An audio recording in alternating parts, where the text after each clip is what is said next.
Sa video, lalaki ang nagtutulak ng matanda sa wheelchair. Habang naglalakad, tumitingin sa paligid, nag-iingat sa buong daan, ngunit may dumating na truck sa kanto. Biglang kumanan ang truck, nabangga ang wheelchair. Ang matanda ay umikot 90 degrees, natapon sa lupa, pagkatapos bumaba ang driver, humahawak sa araw, sinasabi na nakakaapekto ang araw sa paningin.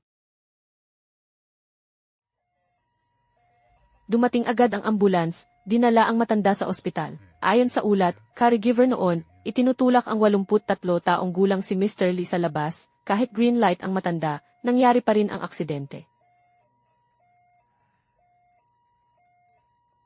Caregiver ang nagtutulak, nabangga sa kanto, gising ang matanda, mabuti walang malubhang pinsala. Aksidente ng ika-22, alas 4, sa kanto ng Yong'an at Zhongzheng. Nang lumabas ang video, napaisip ang netizen sa driver, sobra ang paraan ng driver, hindi ba siya tumitingin, nag-aalala rin ang iba sa sugatan. Sinabi ng pamilya ligtas na nakauwi ang matanda, nakahinga na ang lahat. Nang magliko ang maliit na truck, nabangga ang pedestrian sa wheelchair.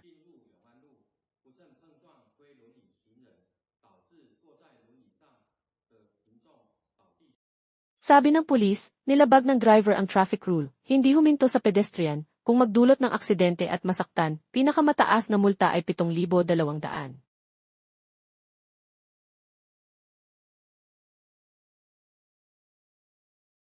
Gusto mo ba ang content namin? Mag-subscribe at i-follow na ang Liho TV.